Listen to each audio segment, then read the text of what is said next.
Today, I want to tell you a tale of tragedy, a tale of starvation, murder, cannibalism, and sparrows. This is the story of how one man's drive to conquer nature, to exploit natural resources for rapid economic development, resulted in the deaths of an estimated 45 million people, and is considered by some to be one of the world's worst ecological disasters. Are you sitting comfortably? Then we'll begin. Our story starts in 1958 China. The Chinese Communist Party, or CCP, launched an initiative called the Great Leap Forward. This was an economic and social plan designed to turn China from an agricultural-based society into a communist one. The leader of the CCP was Chairman Mao Zedong. This was a man who saw nature as an adversary. Nature was there to be conquered, its resources to be claimed and exploited. Make the high mountain bow its head, make the river yield its way, he said. His slogan was Rian Ding Xiong Tian, man must conquer nature. Chairman Mao Zedong wanted to increase grain yields and bring industry to the countryside, increasing the country's iron and steel production to surpass that of the UK, the USA and the Soviet Union. With this in mind, one of the first initiatives put into action as part of the Great Leap Forward was called the Four Pests Campaign. Partly a measure of public hygiene, Mao wanted to eradicate mosquitoes, flies and rats due to their role in spreading malaria, typhoid and the plague. The fourth pest was China's population of tree sparrows. Sparrows eat grains. It was suspected that each sparrow would consume around 2 kilograms, around 4 pounds of grain each year. So it was reasoned that if the sparrows were eradicated, there would be more food to go around. As part of government propaganda, it was claimed that for every 1 million sparrows killed, there would be extra food for 60,000 people. The initiative worked. Every citizen of China was required to go out and kill sparrows.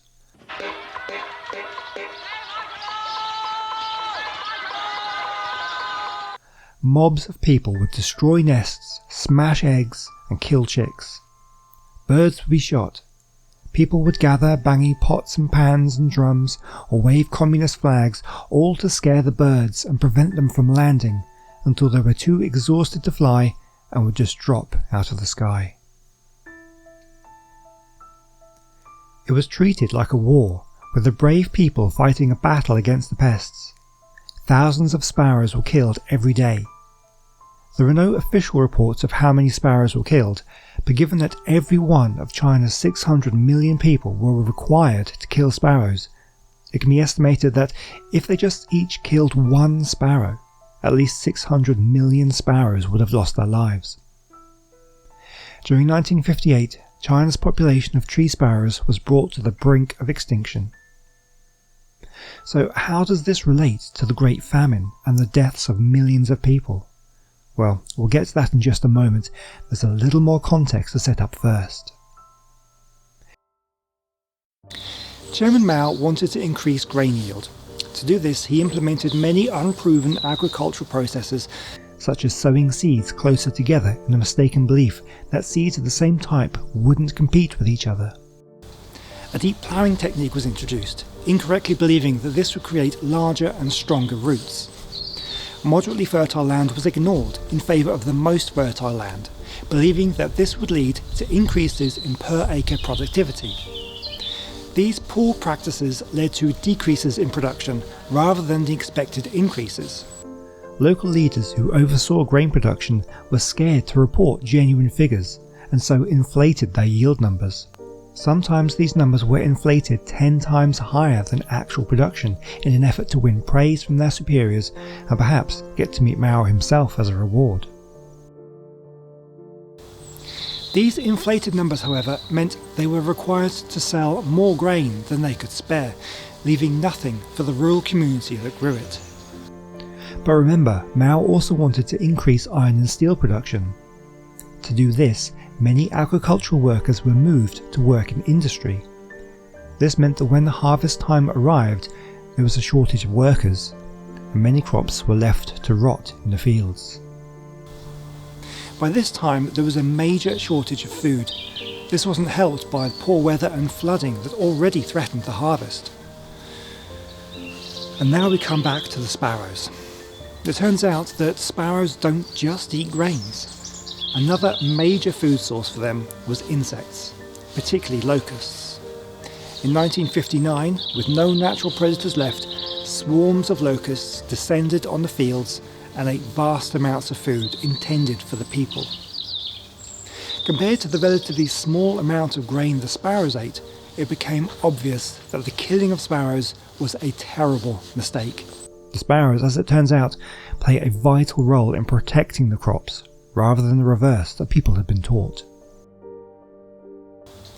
This increase in locust and other insect populations caused further ecological problems as people began to increase the use and misuse of pesticides and poisons. The horrors of the Great Famine should not be glossed over. Millions of people starved. People struggled to survive by eating bark stripped from the trees, clay, soil and coal.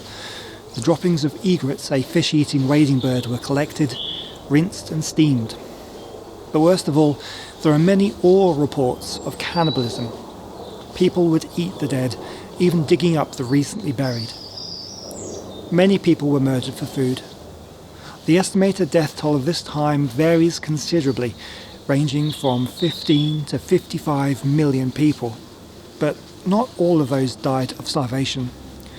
It's estimated that around 2.5 million people were beaten or tortured to death for speaking out against the government, or even just reporting the true figures of grain yield, or refusing to hand over what little food they had left.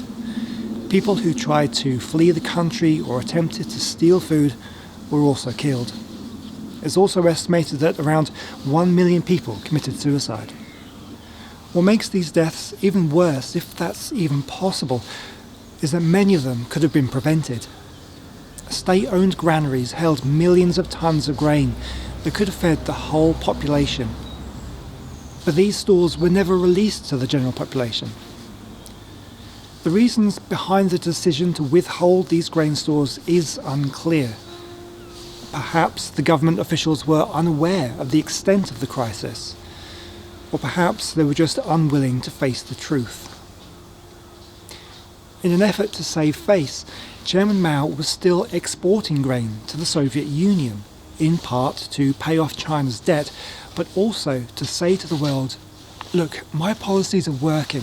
We have lots of grain, otherwise I wouldn't be selling it.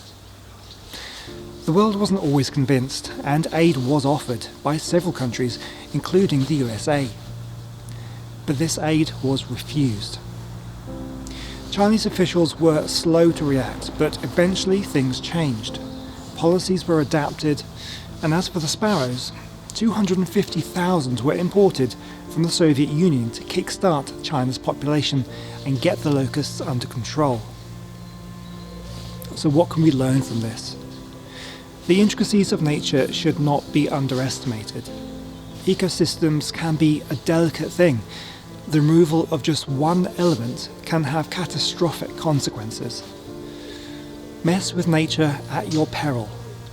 But most importantly, humankind's impact on nature's delicate balance cannot be understated. Well, thank you for watching. This has been the first in what I hope to become a regular feature, where I take a look at some of the world's worst ecological disasters to have occurred, whether natural or man-made. Oh wow, what an introduction. If you know of any historical event that you'd like to see covered, let me know in the comments section. I hope to see you in the next video. Until then, I wish you well, and I'll see you soon. He implemented many unproven agricultural processes, such as sowing seed closer together.